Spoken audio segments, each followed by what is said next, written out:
Chapter 17. Chen Changsheng sangat peduli tentang waktu. Menyadari bahwa yang harus dinikahinya adalah burung phoenix, ia terus-menerus mengalami penghinaan dan penindasan dari orang-orang dengan jabatan tinggi. Bahkan istana kerajaan muncul. Jika dia adalah anak muda yang normal, dia mungkin sudah akan merasa sangat tertekan atau memiliki beberapa trauma mental, tetapi dia tidak punya waktu untuk merasa kesal. Dia tidak punya waktu untuk marah karena hal yang paling tidak dia miliki adalah waktu. Akademi tradisi rusak dan ditolak, tapi lalu kenapa? Bangunan-bangunan ditaklukkan oleh Evies hijau dan batu-batu dari mereka hampir jatuh, tapi jadi apa? Chen Changsheng tidak peduli dan dia tidak punya waktu untuk peduli. Dia dengan tekun dan penuh dedikasi berjalan di jalannya sendiri. Dia meninggalkan tepi danau dan berjalan lebih dalam ke sekolah. Dia siap untuk menemukan orang-orang di dalam dan memulai kehidupan sekolahnya segera. Setelah setengah jam, dia berdiri di pengadilan sendirian. Seluruh tanah dipenuhi dengan rumput liar. Dia samar-samar bisa mendengar serangga bersenandung, tetapi hanya ada dia yang melihat sekeliling dengan kosong.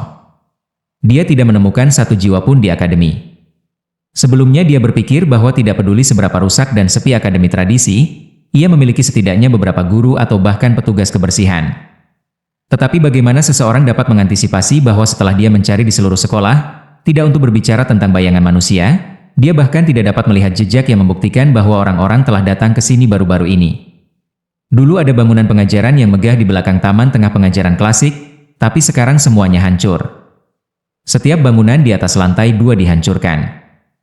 Hanya setengah dari air mancur dan singa batu yang tersisa. Beberapa tanaman hijau tumbuh dari sisa singa batu dan bunga-bunga ungu yang mekar, indah dan melankolik. Akademi tradisi rusak dan ditolak, tapi lalu kenapa? Bangunan-bangunan ditaklukkan oleh Evies hijau dan batu-batu dari mereka hampir jatuh, tapi jadi apa? Chen Changsheng tidak peduli dan dia tidak punya waktu untuk peduli. Dia dengan tekun dan penuh dedikasi berjalan di jalannya sendiri. Dia meninggalkan tepi danau dan berjalan lebih dalam ke sekolah. Dia siap untuk menemukan orang-orang di dalam dan memulai kehidupan sekolahnya segera. Setelah setengah jam, dia berdiri di pengadilan sendirian. Seluruh tanah dipenuhi dengan rumput liar.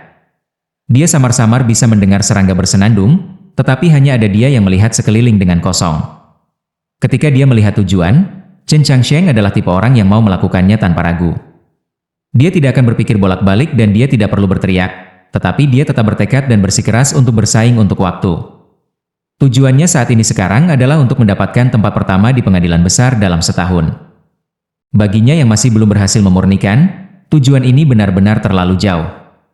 Kemarin setelah dia mengumumkan tujuannya di penginapan, bahkan Tang 36 yang paling arogan dan narsis sama sekali tanpa kata-kata. Meskipun orang lain akan menganggap tujuan itu sebagai mimpi, Chen Changsheng tidak berubah pikiran sama sekali, tetapi sebaliknya menghargai setiap detik karena ia tahu bahwa tujuan ini sangat jauh. Akademi tradisi rusak dan ditolak, tapi lalu kenapa? Bangunan-bangunan ditaklukkan oleh Evies hijau dan batu-batu dari mereka hampir jatuh, tapi jadi apa? Chen Changsheng tidak peduli dan dia tidak punya waktu untuk peduli. Dia dengan tekun dan penuh dedikasi berjalan di jalannya sendiri. Dia meninggalkan tepi danau dan berjalan lebih dalam ke sekolah. Dia siap untuk menemukan orang-orang di dalam dan memulai kehidupan sekolahnya segera. Setelah setengah jam, dia berdiri di pengadilan sendirian. Seluruh tanah dipenuhi dengan rumput liar. Dia samar-samar bisa mendengar serangga bersenandung, tetapi hanya ada dia yang melihat sekeliling dengan kosong. Dia tidak menemukan satu jiwa pun di akademi. Sebelumnya dia berpikir bahwa tidak peduli seberapa rusak dan sepi akademi tradisi, ia memiliki setidaknya beberapa guru atau bahkan petugas kebersihan. Tetapi bagaimana seseorang dapat mengantisipasi bahwa setelah dia mencari di seluruh sekolah, tidak untuk berbicara tentang bayangan manusia, dia bahkan tidak dapat melihat jejak yang membuktikan bahwa orang-orang telah datang ke sini baru-baru ini. Dulu ada bangunan pengajaran yang megah di belakang taman tengah pengajaran klasik, tapi sekarang semuanya hancur. Setiap bangunan di atas lantai 2 dihancurkan. Hanya setengah dari air mancur dan singa batu yang tersisa. Beberapa tanaman hijau tumbuh dari sisa singa batu dan bunga-bunga ungu yang mekar, indah dan melankolik. Baginya jelas bahwa kehancuran akademi bukan karena erosi angin dan hujan atau karena waktu. Seharusnya ada pertempuran yang mengerikan 10 atau 20 tahun yang lalu dan bangunan pengajaran berada dalam radius pertarungan. Chen Changsheng berpikir diam-diam dan menggelengkan kepalanya. Dia menuju ke bangunan yang relatif gigih di sebelah kanan. Bangunan itu dibangun dengan batu dan kayu dan tingginya sekitar beberapa meter. Dinding batu itu penuh dengan ivies dan lumut. Cat di dinding dan jendela semuanya hilang. Itu terlihat sangat buruk. Ada label di atas tangga batu dan butuh beberapa saat baginya untuk mengenali kata-kata di atasnya. Dia kemudian menentukan bahwa bangunan itu mungkin sebuah perpustakaan. Dia berjalan menuju jendela dan melihat ke dalam gedung. Meskipun cahayanya sedikit redup, dia masih mengamati bagian dalamnya dengan jelas. Ada rak-rak di rak-rak buku di dalamnya. Chen Changsheng sedikit terkejut karena dia tidak menyangka bahwa setelah bertahun-tahun lalai, pengajaran klasik masih memiliki banyak buku ini. Sekalipun tradisi tidak menyita mereka, apakah pemerintah juga tidak peduli? Buku adalah hal pertama yang disentuhnya di dunia ini dan objek yang paling dikenalnya. Buku bagaikan susu bagi bayi bagi orang normal seperti halnya baginya. Dia secara alami dekat dengan buku-buku karena dapat menawarkan kenyamanan spiritual kepadanya. Ketika dia melihat buku-buku yang tak terhitung jumlahnya melalui jendela, suasana hatinya yang negatif berubah sedikit optimis. Dia berjalan ke pintu depan dan hendak mendorong sampai dia melihat kunci perunggu di kenop. Liontin itu berwarna abu-abu dan kusam dan itu adalah peninggalan lama. Sulit untuk mengatakan berapa lama pintu dibiarkan tidak terganggu, tetapi yang paling penting adalah bahwa ada kehadiran yang kuat di dalam liontin itu. Chen Changsheng berpikir ada pesona kuat di liontin itu. Tidak heran setelah pengajaran klasik dibiarkan diabaikan selama bertahun-tahun, penyimpanan lekturnya masih sangat aman dari pencuri dan bandit. Setelah menyadari ini, suasana hatinya menjadi lebih baik. Tetapi dia tidak tahu cara membuka liontin itu karena dia tidak memiliki kuncinya. Dia juga tidak tahu apakah masih ada kunci. Bahkan jika ada kunci, di mana itu? Di tangan siapa itu? Dia bahkan tidak tahu harus bertanya siapa karena tidak ada seorang pun di akademi yang bertanya. Tapi dia tidak terganggu karena meskipun dia tidak bisa masuk, tidak ada yang bisa. Mengikuti jalannya sebelumnya, dia berjalan menuju asrama akademi. Asrama terdiri dari puluhan bangunan kecil dan merupakan bagian besar dari kampus. Di mana-mana tumbuh sayuran dan hijau tinggi. Mungkin itu adalah lingkungan yang bagus di masa lalu, tapi sekarang agak suram dan gelap. Dia secara acak memilih pintu dan membukanya. Hal pertama yang dia alami adalah bau apek. Dia melihat debu dan jaring laba-laba dan memutuskan untuk memecahkan jendela di dalam ruangan. Dia menyadari bahwa akan sulit untuk dibersihkan dan akan membutuhkan waktu lama untuk mengatur. Dia menggelengkan kepalanya dan pergi. Chen Changsheng berpikir akan butuh waktu lama sebelum dia bisa pindah dari kedai ke sini. Berdiri di jalan batu di luar bangunan kecil dan melihat hutan lebat yang menutupi matahari dan langit, dia mendengar kicauan serangga dan burung. Dia merasakan suasana suram hutan gelap dan merasa bahwa kebenaran hilang pada waktunya. Chen Changsheng perlahan menutup matanya. 10 atau 20 tahun yang lalu, banyak siswa muda berbakat berjalan di jalan setapak dari batu ke bahu atau duduk di kursi bersama. Terkadang akan ada bentrok pedang di hutan. Di mana-mana dipenuhi dengan nyanyian Scroll of the Way. Terkadang tawa terdengar dari bangunan-bangunan kecil di belakangnya. Dari jauh, suara bel dari istana kerajaan bisa didengar dan para siswa berlari gembira dengan mangkuk di tangan mereka. Dia membuka matanya dan semua adegan ini lenyap. Satu-satunya yang tersisa hanyalah hutan yang sepi dan bangunan-bangunan kecil yang telah dihancurkan. Pengajaran klasik terletak di pusat ibu kota dan merupakan tetangga dari istana kerajaan tetapi telah dilupakan oleh seluruh dunia. Tempat yang dulunya bahagia dan mulia itu hilang. Tawa dan obrolan tidak bisa ditemukan. Hanya ada dia yang berdiri sendirian di hutan. Dia tiba-tiba merasa sedih tetapi itu hanya untuk waktu yang singkat. Perasaan ini dengan cepat menghilang dari dalam dirinya. Dia merasa senang di sini, jika dia bisa melihat gambar itu sekali lagi. Chen Changsheng dapat melihat puncak dari ajaran klasik. Dia mampu melihat siswa muda berbakat dan gambar-gambar dari masa lalu. Bukan karena dia memiliki kemampuan khusus atau karena dia melamun, itu karena dia membaca literatur dan cerita tentang akademi ini. Dia menarik ivies dari dinding batu akademi dan melihat label pengajaran klasik. Banyak catatan Scroll of the Way melintas di kepalanya dan berubah menjadi informasi aktual.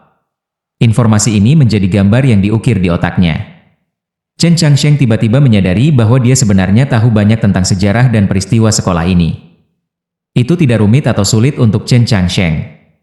Jika dia bisa mengingat catatan paling tidak penting dalam hukum Akademi Surgawi dan pemerintahan militer kompleks Akademi Starseeker, maka wajar saja jika dia juga mengingat beberapa sejarah dan warisan pengajaran klasik. 3000 gulungan jalan mengandung terlalu banyak informasi. Mungkin dia adalah satu-satunya murid pengajaran klasik dan mungkin, seperti yang disebutkan Nyonya Ning, dia bahkan tidak punya guru. Tetapi karena dia akan mulai belajar dalam pengajaran klasik, maka dia harus mulai bekerja. Misalnya, dia perlu mendapatkan kunci ke perpustakaan. Dia perlu meminta dana. Dia ingat dengan sangat jelas, pemerintah Yao memberikan dana pendidikan setiap sekolah. Jika akademi ada, maka dana akan diberikan setiap tahun. Starseeker mendapatkan bagian mereka melalui militer sementara pengajaran klasik menerima bagian mereka dari Departemen Pendidikan Tradisional. Yang beruntung adalah, kunci dan daftar nama pengajaran klasik juga harus disimpan dan disimpan di sana. Chen Changsheng meninggalkan pengajaran klasik dan mengikuti instruksi di peta. Tidak lama, ia tiba di Departemen Pendidikan Tradisional. Itu adalah bangunan yang relatif tidak terlalu mencolok. Hanya ada 30 anak tangga batu di depannya. Meskipun tiang-tiangnya sangat tinggi, mereka masih sangat tidak mencolok karena ada puluhan pohon cemara yang ditanam di luar gedung dan menutupi seluruh pemandangan. Tidak peduli seberapa terang siang hari itu, sulit untuk menerangi segala yang ada di dalamnya. Pintu masuk Departemen Pendidikan Tradisional hanya memiliki sedikit orang. Setelah waktu yang lama, seorang pendeta yang mengenakan jubah hitam kadang-kadang akan lewat. Chen Changsheng berjalan menaiki tangga dan merasa agak aneh. Kemudian dia memperhatikan bahwa di belakang gedung itu ada tempat yang sangat ramai. Banyak orang mengobrol tentang sesuatu di sana. Saat memasuki Departemen Pendidikan Tradisional, ia menemukan petugas terkait dan berkata, "Saya ingin mendapatkan daftar siswa dan kunci." "Daftar dan kunci siswa apa?" Petugas itu bergumam dengan matanya sedikit menyipit. Wajahnya montok dan menghina, tetapi tidak untuk melihat ke bawah. Bukan hanya karena dia hampir tertidur di angin musim semi bermimpi tentang sesuatu yang fantastis. Chen Changsheng menambah volumenya dan berkata, "Daftar dan kunci siswa Akademi Tradisi." Petugas perlahan membuka matanya, menguap, berjalan ke jendela, dan mencuci wajahnya. Akhirnya memiliki pikiran yang lebih jernih, dia berjalan kembali ke meja dan memandang Chen Changsheng kesal. Dia mengambil file dari laci dan berkata, "Katakan nama sekolahmu lagi." Kali ini, Chen Changsheng lebih memperhatikan pelafalan dan berkata dengan artikulasi yang jelas dan nada yang lembut dan penuh, "Akademi Tradisi." Petugas itu bahkan tidak berpikir. Dia merasa bahwa nama ini sangat aneh. Dia berhenti melihat ke dalam file, menatap Chen Changsheng, mengerutkan kening dan berkata, "Sejak kapan ibu kota memiliki sekolah seperti itu? Apakah sudah terdaftar? Apakah itu membayar semua pajak? Siapa yang mengizinkannya? Ini bukan sekolah baru, tapi The Tradition Academy." Tradisi. Akademi. Petugas itu mengerutkan kening dan berpikir sejenak, merasa bahwa dia telah mendengar nama ini sebelumnya tetapi tidak dapat mengingat.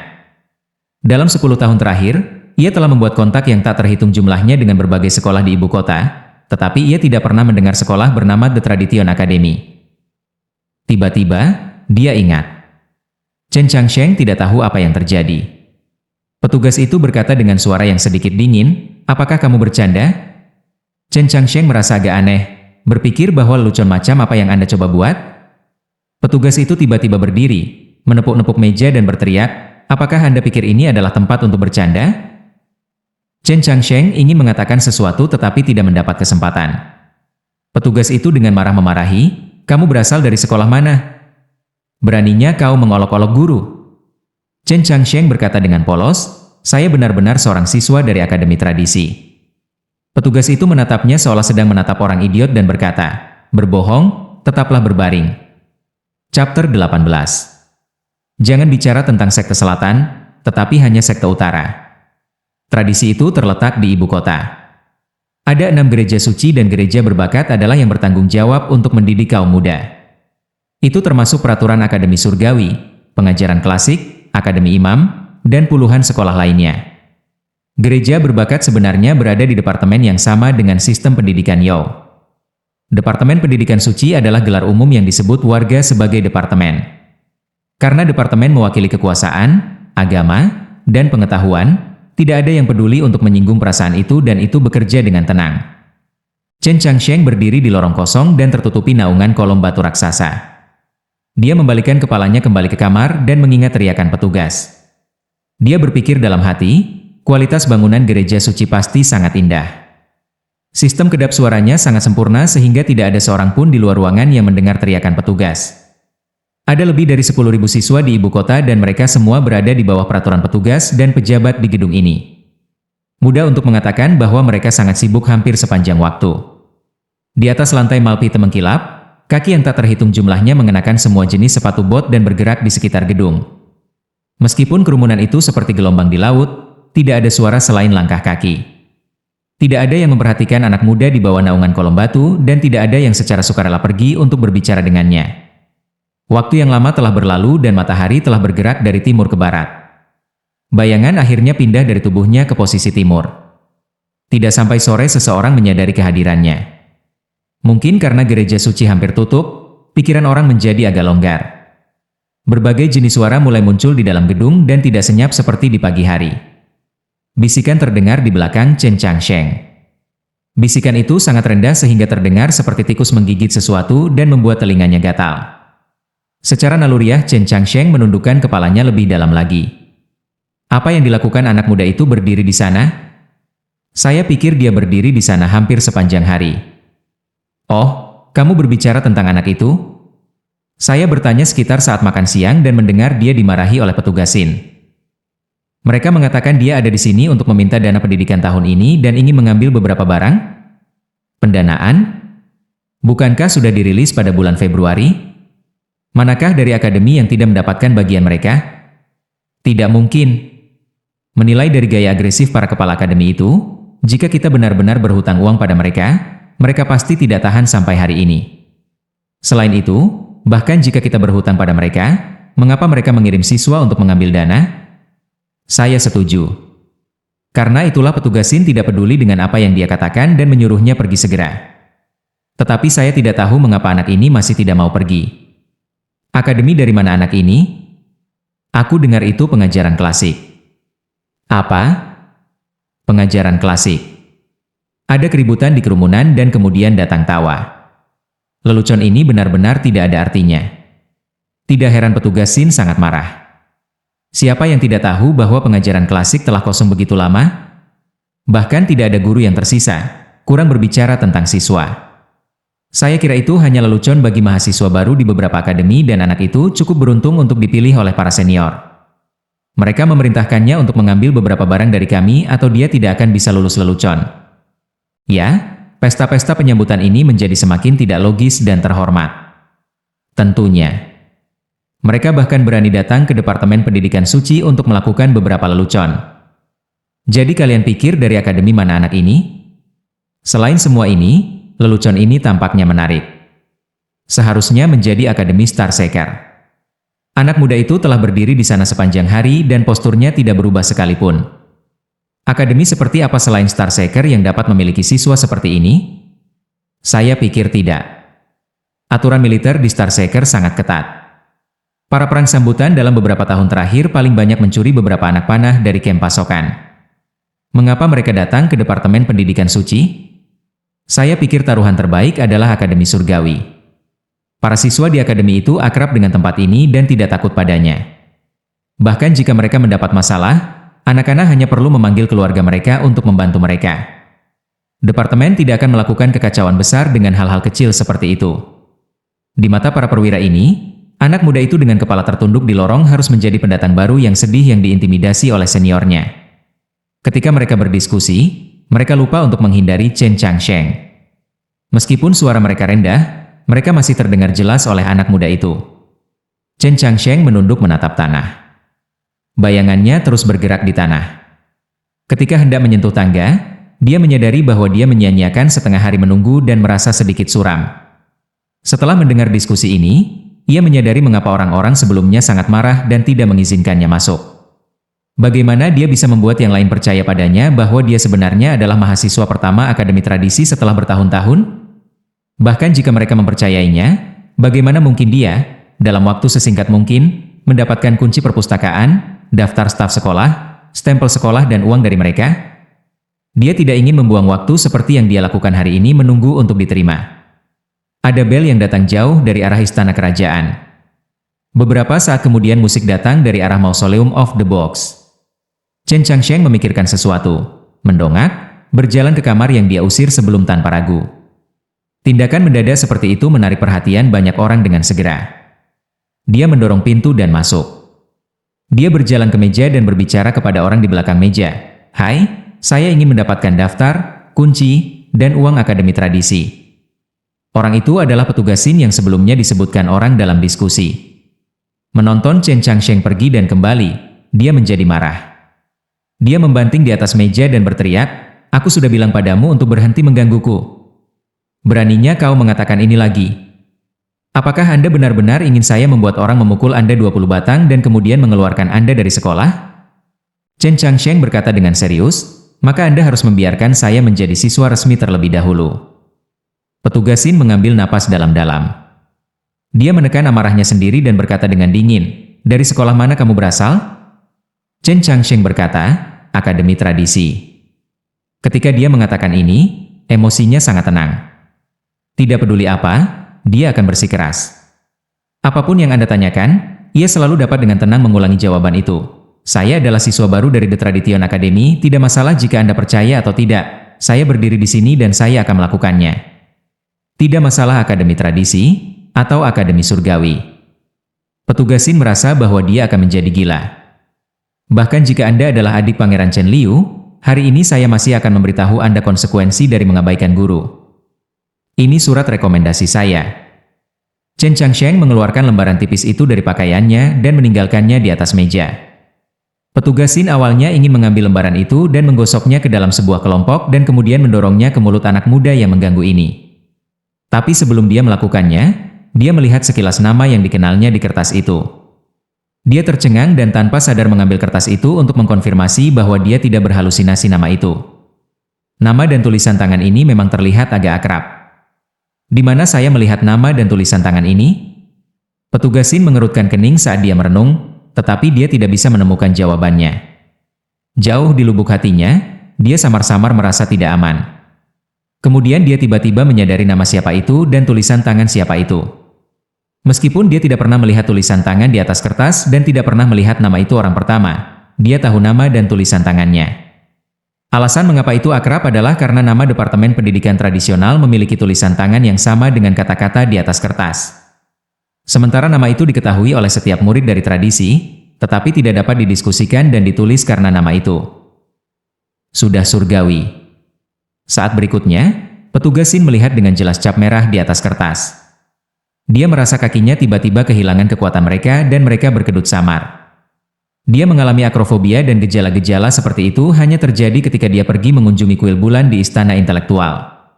Petugas SIN ingin minum teh, tetapi tangannya gemetar begitu parah sehingga ia menjatuhkan cangkir itu ke lantai. Dia melihat ke arah Chen Changsheng dan bibirnya sedikit bergetar. Dia sama sekali tidak bisa mengendalikan diri maupun suaranya. Pada titik ini dia akhirnya percaya bahwa Chen Changsheng adalah mahasiswa baru Akademi Tradisi karena tidak ada yang berani memalsukan nama di atas kertas untuk berbohong tentang keajaiban itu. "Sebenarnya, kamu belum mengeluarkan surat ini. Anda adalah anak yang sangat lucu." Dia memandang Chen Changsheng dan berusaha keras untuk tersenyum. Dia ingin menyentuh bahu anak muda itu, tetapi dia tidak berani melakukannya. Kata, "Kamu sama sekali tidak berhubungan dengan menjadi seorang anak dan bahkan lebih canggung untuk menggambarkan seorang anak sebagai lucu." Chen Changsheng mengerti mengapa perwira SIN akan bertindak sangat konyol sekarang. Dia merasa agak tidak berdaya dan menjelaskan, "Saya akan mengambilnya sebelumnya, tetapi Anda tidak pernah memberi saya kesempatan. Silakan duduk, teh akan bangun nanti. Saya akan menyiapkan barang-barang untuk Anda." Petugas SIN mengambil kertas itu dan menyambutnya dengan antusias. Dia kemudian tanpa ragu berbalik dan berjalan keluar dan mulai berlari cepat di aula yang kosong tapi keras. Orang-orang yang mengikuti Chen Changsheng tidak berharap melihat pemandangan seperti itu dan merasa sangat terkejut. Di kedalaman Departemen Pendidikan Suci, atau dikenal sebagai gereja berbakat, di sana terletak kamar terbesar di seluruh wilayah. Di dalamnya ada beragam jenis tanaman dan bunga. Beberapa bermekaran sementara beberapa sedang sekarat. Tetapi kebanyakan dari mereka menunggu dengan sabar di tunas mereka. Sepertinya semua bunga di dunia terkonsentrasi di sini. Di kedalaman hutan bunga adalah tulisan suci besar. Diukir di atasnya adalah adegan penampilan The Box. Di depan tulisan suci ada meja tulis besar. Petugas SIN berdiri di depan meja tulis. Ekspresinya menunjukkan bahwa dia jelas gugup dan keringat mengalir di dahinya. Tetapi jelas bahwa dia tidak malu seperti sebelumnya ketika dia berada di depan Chen Changsheng. Dia berkata, "Atas nama Ratu Surgawi, Saya bersumpah ke surga, saya benar-benar tidak tahu bahwa dia membawa surat rekomendasi seperti itu, atau aku akan. Atau kamu akan melakukan apa? Atau Anda tidak akan membiarkan anak itu berdiri di lorong sepanjang hari? Petugas lain berdiri di belakang meja tulis. Sulit untuk mengatakan usianya, tetapi matanya penuh dengan kebijaksanaan dan kebaikan. Dari gaya pakaiannya, dia harus menjadi paus di gereja berbakat. Ini berarti bahwa dia adalah sosok yang paling kuat di seluruh gereja berbakat, tetapi sulit untuk mengatakan dari ekspresinya yang lembut dan pidato yang ramah. Cap dan tanda tangan pada surat ini semuanya nyata. Warna tulisan dan lipatan surat semuanya asli, tetapi yang paling penting adalah makalah ini. Tulisan tangan paus benar-benar indah.